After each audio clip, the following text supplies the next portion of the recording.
Menurut kalian, apa semua kejahatan itu harus ada hukuman? Tapi, bagaimana kalau kejahatan itu dilakukan untuk menghukum orang yang jahat? Bagaimana kalau kejahatan itu dilakukan untuk menjinakkan orang-orang yang pernah membulimu habis-habisan? Well, sebenarnya aku tidak mau berkomentar tentang ini. Meskipun pada kenyataannya itu salah, dan semua kejahatan harus diberantas, no matter what.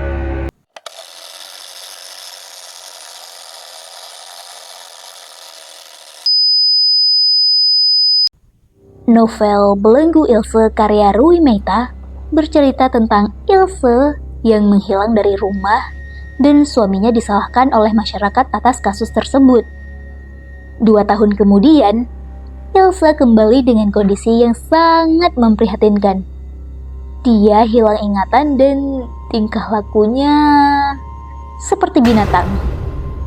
Namun, sebelum Ilse kembali ke rumah, Firas baru saja tidur dengan Ralia, sahabatnya dan juga Ilse. Bisa dibilang, mereka bertiga bersahabat dari kecil dan cukup dekat. Ralia, seorang seniman lukisan dinding, suka sekali dengan Firas sejak lama. Namun, Firas hanya mencintai Ilse. Firas tahu betul perasaan Ralia padanya. Meski begitu, Ralia tidak mempermasalahkan itu dan tetap mencintai satu pihak. Kalau menurutku pribadi sih, emang si Ralia ini otaknya agak-agak. Padahal cinta nggak terbalas. Tetap aja berharap. Entah setan apa yang berada di kepala Firas saat itu sampai meniduri sahabatnya sendiri. Namun, begitu Ilse kembali setelah 2 tahun menghilang, Firas langsung menyuruh Ralia untuk melupakan malam itu. Sejujurnya, aku cukup curiga dengan Firas. Apalagi saat Ilse kembali ke rumah, dia tidak ingin melaporkan pada siapa-siapa tentang kepulangan istrinya, kepada polisi, atau bahkan membawanya ke dokter. Padahal, kondisi Ilse sekarang sangat kurus. Rambutnya cepak dan berantakan. Tingkah lakunya juga seperti binatang. Benar-benar seperti binatang. Saat Ilse makan dengan mulutnya langsung dari piring, Kale, yaitu putri kecilnya, langsung ketakutan. Anak berumur 5 tahun itu bahkan tidak mau mengakui Ilse adalah ibunya. Hanya Ralia saja yang selalu dipanggil dengan sebutan Mama Ralia. Maklum sih, saat Ilse menghilang, Kale masih berumur 3 tahun. Ingatannya pasti sangat samar-samar tentang keberadaan sang ibu. Saat Ilse tidak ada, Ralia lah yang membantu Firas mengurus Kale. Dia menyayangi gadis itu seperti anaknya sendiri. Tidak seperti orang tua Ilse. Anak semata wayangnya hilang, tapi mereka tidak peduli. Mereka terus memaksa Firas untuk menjual rumah yang dibeli Ilse agar jatahnya bisa dibagi 2 dengan orang tuanya.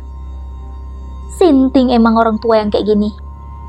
Beberapa kali Ilse membuat Kale takut dengan tingkahnya. Dia pernah menggunting-gunting korden kamar Kale tanpa sebab. Ilse juga pernah sampai kabur ke hutan mencari kandangnya. Tapi Firas tetap tidak mau membawa Ilse untuk pemeriksaan fisik ataupun mental. Karena desakan dari Ralia, akhirnya Firas meminta dokter yang sangat dekat dengannya untuk memeriksa istrinya. BTW, Firas adalah seorang apoteker. Jadi dia punya banyak koneksi dokter-dokter, terutama dokter yang sering menerima suplai obat-obatan dari apoteknya. Benar saja, kata dokter tersebut, kondisi Ilse benar-benar parah. Banyak luka kekerasan yang sudah mengering di seluruh tubuhnya.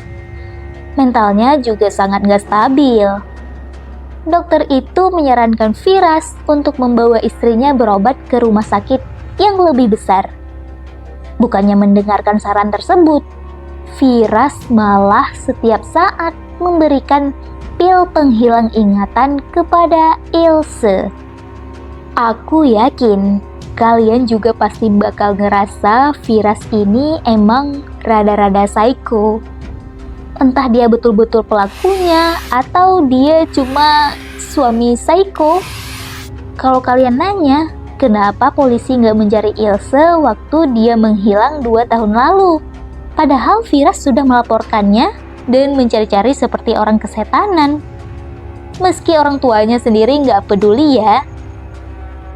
Itu karena mereka menemukan paspor Ilse yang hendak pergi ke Jerman di kamarnya. Sebelum itu juga ada pesan teks dari Ilse yang mengabarkan kalau dirinya akan pergi bersama selingkuhannya yang berasal dari sana. Oleh karena itulah, semua orang mengira kalau Ilse bukan hilang, tapi kabur. Kabur bersama kekasih gelapnya.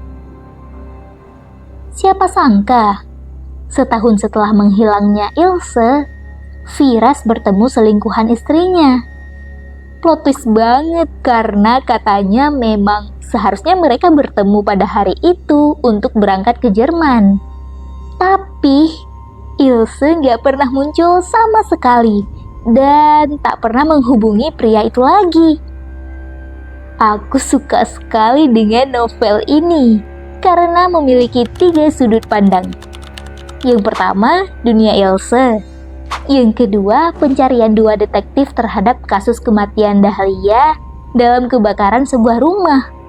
Dan ketiga, sudut pandang beberapa surat korban bullying dari pengirim yang berinisial PT dan penerimanya berinisial R. Meski Ralia sangat mencintai Firas, tapi dia sangat bersyukur Ilse kembali. Dia juga bersyukur Ilse hilang ingatan. Ralia sering ke rumah Firas untuk menjenguk Ilse, membersihkannya, memasak untuknya, dan bercerita hal-hal kecil. Tapi Ilse tetap tak bisa ingat. Di sisi lain, 2 detektif yang bernama Pak Saram dan Hana sedang menyelidiki kasus Dahlia yang mati di rumah terbakar. Matinya itu terpanggang di dalam kerengkeng, kayak sangkar anjing. Usut punya usut, terbongkarlah website Minos. Nah, website apakah itu? Dari sinilah misteri demi misteri terbongkar. Itu adalah sebuah website tempat orang-orang memposting tentang seseorang yang mereka rasa punya dosa yang sangat besar. Misalnya nih, si A merasa kalau si B ini adalah sosok yang jahat sekali terhadap si C. Padahal si A ini gak ada hubungannya sama si C. Tapi karena geram sama tingkah si B ini, akhirnya si A membuat postingan tentang kejahatan yang dilakukan si B terhadap C. Disitulah awal mula neraka mendatangi si B. Rangkaian websitenya cukup kompleks. Orang yang berada di balik website itu dinamakan Minos. Tapi dia sendiri adalah kaki tangan seseorang yang bernama Hades. Dialah otak dan orang yang mengeksekusi permintaan para pengunjung web itu. Jika pelaku dianggap sangat berdosa, pelaku akan dihukum. Jika dianggap tidak terlalu berbahaya, pelaku akan dibiarkan begitu saja. Ternyata, setelah dicocokkan dengan kasus kematian Dahlia, ada 4 orang yang hilang atau mati yang berhubungan dengan website Minos. Yang pertama adalah James, seorang pedofil yang memperkosa 3 anak TK. Diketahui James sempat menghilang dan ditemukan gantung diri di rumah kosong. Lalu ada Doni, tukang bully yang menyebabkan korbannya mati. Dia dinyatakan hilang dan belum ditemukan. Namun, ada berita kalau keluarganya memindahkannya ke Amerika. Ya, nggak ada yang tahu sih kebenarannya. Yang ketiga adalah Handayani. Dia seorang pelakor. Saat itu, dia bertengkar dengan istri sah dan mempermalukan istri tersebut di muka umum. Video itu tersebar di dunia maya, yang membuat istri sah tersebut bunuh diri beserta 3 anaknya. Yang keempat tentu saja Dahlia. Kejahatannya adalah menyebarkan hoax, perebut suami orang, dan banyak orang yang tidak suka padanya, termasuk keluarganya sendiri. Yang terakhir adalah Ilse. Ternyata dia adalah tukang bully yang parah banget. Selain itu, dia juga sangat narsis, merasa semua orang harus melihat ke arahnya, dan dia harus unggul di banyak hal. Gak heran kan kenapa Ralia bersyukur Ilse hilang ingatan? Tapi ada surat-surat yang ditujukan untuk R dari Pity. Saat disekap, Ilse ingat kalau dirinya yang memakai kalung bertuliskan Pity. Lalu, siapa sebenarnya R? Apa sebenarnya Ralia yang telah jahat padanya? Apa jangan-jangan Ilse ini salah tangkap? Tunggu plot twistnya di akhir. Keep watching. Banyak hal seketika menjadi jelas, tapi kemudian kembali samar-samar karena satu persatu kebohongan terungkap. Yang benar menjadi salah, yang salah malah benar. Ilse saat di rumah Firas menjadi sangat penurut. Selama 2 tahun dalam kurungan, dia dilatih oleh si penculik yang disebut sebagai manusia Silver agar menjadi setia dan penurut. Princess adalah nama panggilannya di dalam kandang. Dia juga bertugas mengubur peliharaan si manusia Silver yang dikurung satu ruangan dengannya. Entah sudah berapa orang yang sudah Ilse kubur. Dia sudah tidak sanggup menghitung lagi. Ada banyak sekali rahasia-rahasia lama yang terungkit kembali. Rahasia kenapa Ralia bisa menjadi sahabat Ilse, padahal mereka berasal dari keluarga yang ekonominya jauh berbeda. Rahasia kenapa Firas bisa menikah dengan Ilse, dan rahasia keluarga Ralia yang membuangnya dari kecil. Tapi aku masih heran, kenapa Ralia bisa tahan dengan cinta bertepuk sebelah tangannya bertahun-tahun ya?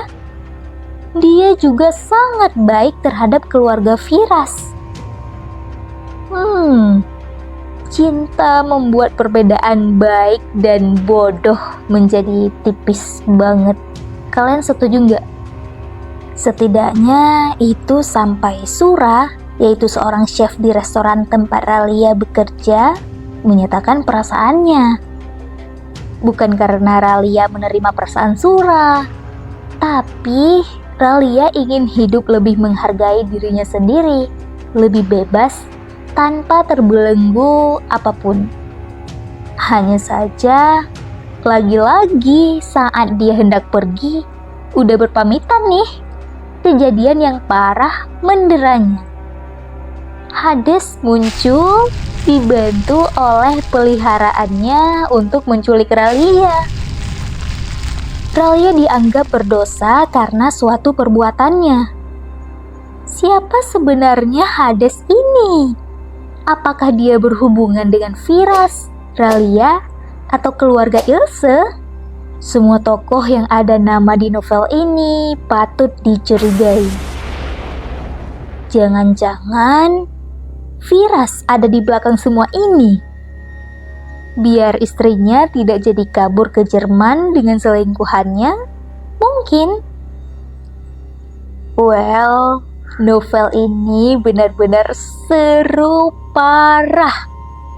Meski masih ada satu pertanyaan yang tersisa di kepalaku, tentang korden putih dengan teralis yang sama persis seperti kandang Ilse di rumah Firas. Kalau kamu sudah baca dan memecahkan misteri ini, tulis di komentar ya, biar aku bisa tidur nyenyak. Sekian, salam misteri.